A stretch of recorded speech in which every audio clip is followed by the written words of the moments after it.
Hello student, आज हम start करेंगे कोऑर्डिनेशन केमिस्ट्री, जिसमें से आज के लेक्चर में हम कवर करेंगे कोऑर्डिनेशन कॉम्प्लेक्सेस क्या होती हैं, कोऑर्डिनेशन एंटिटीज क्या हैं, ठीक है, और सेंट्रल मेटल क्या atom, ligands, coordination spheres, coordination numbers. So first we will start with the coordination complexes. What are the coordination complexes? ये chemical compounds होती हैं जिसमें कि जो central metal atom है वो anions या neutral molecules के द्वारा जो है central metal atom से bound रहता है. किसके थ्रू? ये coordinate covalent bond के थ्रू, ठीक है. और central metal atom होते हैं, इसमें क्या होती हैं? transition metals होती हैं. जैसे ट्रांजिशन मेटल्स में कौन से होंगे ट्रांजिशन मेटल्स? जैसे आपके कोबाल्ट हो गया, ठीक है,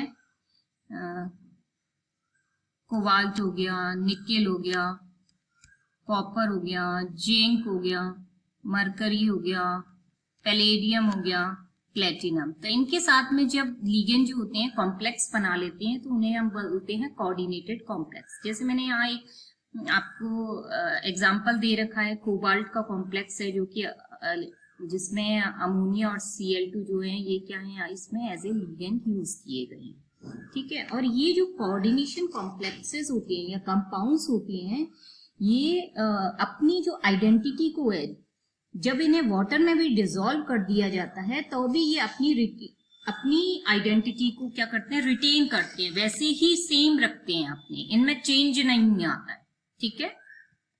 अब होता है कोऑर्डिनेशन एंटिटी. कोऑर्डिनेशन एंटिटी क्या होती है? इस पूरे को जिसके अंदर सेंट्रल मेटल एटम और क्या होते हैं, फिक्स नंबर ऑफ आयंस और मॉलिक्यूल्स हैं, ये पूरी जो ये एंटिटी है वो क्या बोलते हैं, कोऑर्डिनेशन एंटिटी. यानी जो भी इसके अंदर कॉम्प्लेक्स के अंदर जो है, ये ब्रैकेट के अंदर जो एंटिटी है जिसमें मेटल और लिगेंड्स है, इनको हम कोऑर्डिनेशन एंटिटी बोलते हैं, ठीक है. सेंट्रल एटम क्या होता है? जिसके साथ में जो होती हैं लिगेंड्स अटैच्ड रहते हैं, लिगेंड्स अटैच रहते हैं या बाउंड रहते हैं, उनको हम सेंट्रल एटम बोलते हैं. और सेंट्रल एटम जो है ये act as a Lewis acids या इलेक्ट्रॉन पेयर एक्सेप्टर होती हैं, कि जो भी आपने कॉम्प्लेक्स लिया इसमें ये जो सेंट्रल एटम है, जैसे हमने एक कोबाल्ट का अमोनिया के साथ में कॉम्प्लेक्स लिया, तो अमोनिया जो है वो इस क्या कर रही है, अमोनिया इसके साथ में क्या होता है, कोऑर्डिनेट कोवलेंट बॉन्ड से अपने लोन पेयर ऑफ इलेक्ट्रॉन इसको दे देता है, ठीक है. और फिर ये जो है, तो ये क्या किस तरह की लोन पेयर ऑफ इलेक्ट्रॉन दे रहे हैं, तो ये क्या हो गए आपके लुईस एसिड की तरह बिहेव करते हैं, ठीक है. लिगेंड्स क्या होती हैं? लिगेंड्स जो होती हैं वो मॉलिक्यूल, एटम या आयंस होती हैं जो कि मेटल एटम से कोऑर्डिनेट रहते हैं. जैसे FeCN6 कॉम्प्लेक्स है, इसमें ये क्या है कि जो ये Cn जो है, ठीक है, ये Cn इसमें क्या है, लीगेंड है. तो ये लीगेंड जो होते हैं वो नेगेटिव भी हो सकते हैं, जैसे हमने Cn- बताया. पॉजिटिव आयंस भी हो सकती हैं, जैसे Cl+ भी हो सकता है, ठीक है. और न्यूट्रल मॉलिक्यूल भी हो सकते हैं, जैसे NH3 हो गया, वाटर हो गया, ठीक है. तो लिगेंड्स जो होते हैं वो एज अ लुईस बेस जो होते हैं एक्ट करते हैं. तो ligands are the Lewis bases. क्यों बोलते हैं लिगेंड्स को लुईस बेसिस? क्योंकि ये क्या होते हैं, इलेक्ट्रॉन पेयर डोनर होते हैं. और हमें पता है कि इलेक्ट्रॉन पेयर डोनर मींस क्या है आपका, लुईस बेस, ठीक है, लुईस बेस है. तो ये आपके हो गए. और आपको मेटल, अभी मैंने जैसे प्रीवियस स्लाइड में बताया कि मेटल एटम क्या होता है, लुईस एसिड. क्यों बोलते हैं हम लुईस एसिड? क्योंकि ये क्या होती हैं, ये इलेक्ट्रॉन इलेक्ट्रॉन एक्सेप्टर होते हैं, ठीक है. देन हम come to the classification of ligands. Ligands को नंबर ऑफ डोनर एटम्स के बेस पर जो है हमें इन्हें 3 में क्लासिफाई करते हैं. मोनोडेंटेट या unidentate ligand, second ambidentate ligand, third है आपका बाइडेंटेट लिगेंड, एंड अनदर है आपका पॉली या मल्टीडेंटेट लिगेंड. तो इसमें डोनर एटम में कितनी साइट्स होंगी? यूनिडेंटेट में मतलब एक साइट होगी, बाइडेंटेट में 2 होंगी, पॉली में बहुत सारी होंगी, ठीक है। Then start with the monodentate. जब डोनर एटम जो होता है उस पे क्या होता है, वन पॉइंट ऑफ अटैचमेंट हो, एक पॉइंट अटैचमेंट का किससे, मेटल के साथ कोऑर्डिनेट करने में, मेटल के साथ में बाउंड होने में यदि एक साइट है उसके पास में तो उसको हम बोल देते हैं मोनोडेंटेट। तो मोनोडेंटेट लिगेंड्स के एग्जांपल है ammonia, water, CN, X-, NO2, OH-, और ये जो कॉम्प्लेक्स जो होते हैं, जैसे मैंने एक कॉम्प्लेक्स का एग्जांपल दिया है कि CONS3 तो ये कोबाल्ट का कॉम्प्लेक्स है और ये मोनोडेंटेट है। मोनोडेंटेट का मतलब क्या हुआ कि भाई कोबाल्ट जो होता है अमोनिया के साथ में एक साइट है इसमें, ठीक है, अटैचमेंट, तो इसे मोनोडेंटेट बोलते हैं। सेकंड है आपका एम्बीडेंटेट लिगेंड। यदि एक लिगेंड है जो कि मेटल के साथ में क्या होता है, लिगेंड जो है मेटल के साथ में कोऑर्डिनेट कर रहा है, ठीक है, मेटल और लिगेंड का कोऑर्डिनेशन है। अब यदि ये मेटल के साथ में दो डिफरेंट सेम ग्रुप है, ये सेम मॉलिक्यूल है, लेकिन मेटल के साथ में दो अलग अलग तरह से डिफरेंट एटम्स के थ्रू जब कोऑर्डिनेट करता है, जैसे हम NO2- को देखें तो NO2- को हम बोलते हैं नाइट्रिटो। ये मेटल के साथ में O से भी कोऑर्डिनेट कर सकता है और नाइट्रोजन से भी कोऑर्डिनेट कर सकता है, ठीक है। जब ये O के साथ में मेटल के साथ में कोऑर्डिनेट कर रहा है तो इसको बोलते हैं हम नाइट्रिटो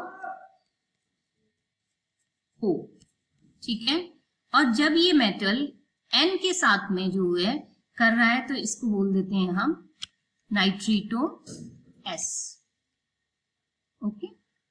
ये तो आ गया आपको नाइट्रिटो का। अब आता है SCN-, ये क्या होता है, थायोसाइनेटो। तो यदि ये सल्फर के साथ में मेटल के साथ में बोल देते हैं तो इसको हम बोल देंगे, इसको आप बोल दोगे थायोसाइनेटो S, ओके। और यदि हम नाइट्रोजन के साथ में बोल देते हैं तो इसको आप बोल दोगे थायोसाइनेटो N। दोनों में डिफरेंशिएशन होना चाहिए भी, नंबरिंग जब हम इसका नोमेनक्लेचर करते हैं तो उसमें आपको पता चलेगा कि क्यों हम इनको दोनों को अलग अलग दे रहे हैं, ठीक है।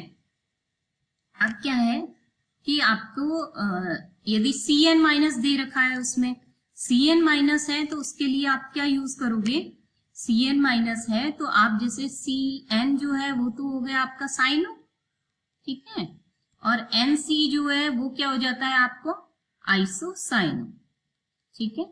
तो ये आपके एम्बीडेंटेट लिगेंड्स के कुछ एग्जांपल मैंने आपको बताए हैं, ओके। नेक्स्ट आता है आपका बाइडेंटेट लिगेंड। तो बाइडेंटेट लिगेंड क्या है, लिगेंड जो कि जिसमें 2 पॉइंट्स ऑफ अटैचमेंट्स हैं, ठीक है, और ये किसके साथ में कोऑर्डिनेट रहेंगे, मेटल एटम के साथ में होंगे। जैसे मैंने यहाँ पे एग्जांपल दिया हुआ है ऑक्सलेटो और इथाइलिन डायमीन और ऑर्थोफिनेंथ्रोलिन। यदि हम, जैसे मैं आपको बताती हूँ, एक का एग्जांपल दे देती हूँ, जैसे हमने ऑक्सलेट लिया तो ऑक्सलेट का फॉर्मूला कैसे होता है, COO-। यदि हम इसे लिखेंगे एक्सप्लेनेटरी वे में, ये ठीक है, तो ये कार्बोक्सिलेट, इसमें ये क्या होगी, 2 अटैचमेंट की साइड होगी, तो इसलिए हमने इसको बाइडेंटेट कह दिया। ऐसे ही इथाइलिन डायमीन है तो इसमें जो है 2 हो गई, ये दोनों नाइट्रोजन हो गए, ठीक है। ऐसे ही ऑर्थोफिनेंथ्रोलिन होता है तो ऑर्थोफिनेंथ्रोलिन में भी 2 साइड्स हैं, तो इसके हमने कुछ एग्जांपल्स बता रखे हैं यहाँ पे कॉम्प्लेक्सेस के जो मेटल के साथ में बनाएंगे। जैसे CO कोबाल्ट का EN के साथ में, EN जो है short form of ethylene diamine बोलते हैं इसको, ठीक है।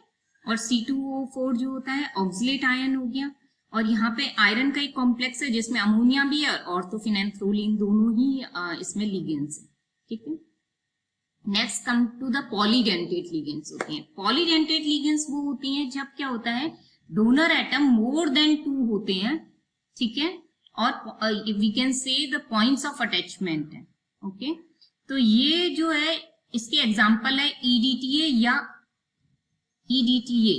EDTA की फुल फॉर्म क्या है, ethylene diamine tetraacetate, ethylene diamine tetraacetate, ठीक है, tetraacetate. And we use this as a hexadentate ligand. Hexadentate ligands means they have the 6 sides, 6 जगह हैं जो कि मेटल के साथ में कोऑर्डिनेट कर देती हैं, ठीक है, मेटल के साथ में कोऑर्डिनेट करती हैं।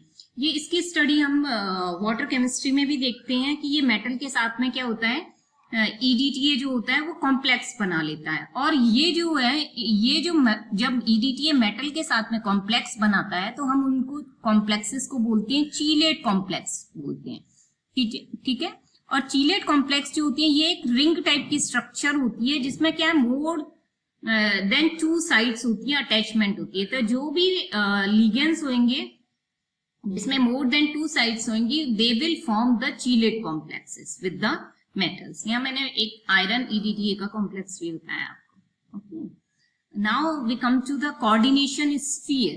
कोऑर्डिनेशन स्फीयर क्या है? कोऑर्डिनेशन स्फीयर जो होती हैं ये कंपाउंड्स जो कि सेंट्रल मेटल एटम और उसके लिगेंड्स से मिलकर के क्या होते हैं, वो बना लेते हैं, तो उसको हम क्या होते हैं, कोऑर्डिनेशन स्फीयर बोल देते हैं, ठीक है। और ये आयनाइजेबल ग्रुप्स जो होती हैं इस स्फीयर के अंदर जो है, इस स्फीयर में क्या होता है, इसे हम ब्रैकेट में शो करते हैं, और इसमें के जो है ब्रैकेट के जो भी बाहर ग्रुप लगे होंगे या लिगेंड होगा वो क्या होता है, वो आयोनाइजेबल ग्रुप होता है, ठीक है। यदि ये Cl2 जो है आपके जैसे मान लो ये Cl2 इस तरह से है, यदि ये होता कि CONH3 और ये आपका यहाँ पे Cl2 जो है ब्रैकेट के अंदर है, ठीक है, तो इसका मतलब है इसमें no ionisable ion, okay, no ionisable ion. और यदि हम इसमें कहेंगे तो यहाँ पे बताइए कि 2 जो क्लोराइड्स हैं वो क्या होती हैं, 2 क्लोराइड्स जो हैं इसके अंदर क्या है, आयोनाइजेबल है, ठीक है। तो क्या है, आपके 2 क्लोराइड्स इसके अंदर क्या है, आयोनाइजेबल है, किसके अंदर, कोबाल्ट कॉम्प्लेक्स में, ठीक है। नेक्स्ट है कोऑर्डिनेशन नंबर्स क्या होते हैं। कोऑर्डिनेशन नंबर्स वो total number of donor atoms होती हैं या आयंस होती हैं और मॉलिक्यूल्स होती हैं जो कि सेंट्रल मेटल एटम के साथ में बाउंड रहती हैं। जैसे हमने ये एक सिल्वर का कॉम्प्लेक्स लिया है, इसमें यदि हम कोऑर्डिनेशन नंबर बोलेंगे, यदि हम यहाँ पे नोट डाउन कर लेते हैं कोऑर्डिनेशन नंबर, यदि सिल्वर में हम NH3 कितने 2 अटैच्ड हैं, तो इसका कोऑर्डिनेशन नंबर क्या हो गया, 2, ठीक है। जिंक का कॉम्प्लेक्स है, इसमें Cn कितने हैं आपके साथ में 4 है, तो इसका कोऑर्डिनेशन नंबर हो गया 4, ओके। नेक्स्ट आयरन कॉम्प्लेक्स है, उसमें Cn जो है 6 है, तो इसमें कोऑर्डिनेशन नंबर हो गया 6, fine. So these are the coordination number technique, जिससे हम पता चलाते हैं कि भाई हाँ, इस जितने मेटल के साथ में जो है लिगेंड्स या डोनर एटम अटैच्ड होंगे वही उस मेटल का क्या होता है, कोऑर्डिनेशन नंबर होता है। Now I will ask you 2 questions. So just you write down in the comment box. हमने इसी लेक्चर से रिलेटेड मैंने आपसे 2 क्वेश्चंस हैं ये, कि एम्बीडेंटेड लिगेंड जो होता है उसका एग्जाम्पल कौन सा है इनमें से, OH माइनस हाइड्रोक्साइड आयन है, X माइनस है, SCN माइनस है, वाटर है, ठीक है। इसे आप जो है आंसर को अपने कमेंट बॉक्स में लिखेंगे जो इसका राइट आंसर होगा। अब मैंने जैसे आपसे पूछा है कि कोऑर्डिनेशन नंबर निकालना है, find the coordination number in the PtCl4 minus. इसमें प्लेटिनम का जो है वो मेटल जो है वो क्या कोऑर्डिनेशन नंबर होगा, 1 होगा, 3 होगा, 4 होगा, 0 होगा। Just right the answer in the comment box. Thank you. इस लेक्चर में हमने ये सीखा कि हाँ, कोऑर्डिनेशन कॉम्प्लेक्सेस क्या होती हैं, सेंट्रल मेटल एटम क्या होते हैं, लिगेंड्स क्या हैं, टाइप्स ऑफ लिगेंड्स कौन से हैं। फिर देन हमने देखा कि इसमें जो है कोऑर्डिनेशन स्फीयर जो होता है वो क्या होता है, कोऑर्डिनेशन नंबर क्या होते हैं, मेटल को किस तरह से हम जो है रिप्रेजेंट करते हैं, ठीक है। I hope you learn these things and write the answers in your comment box. Thank you.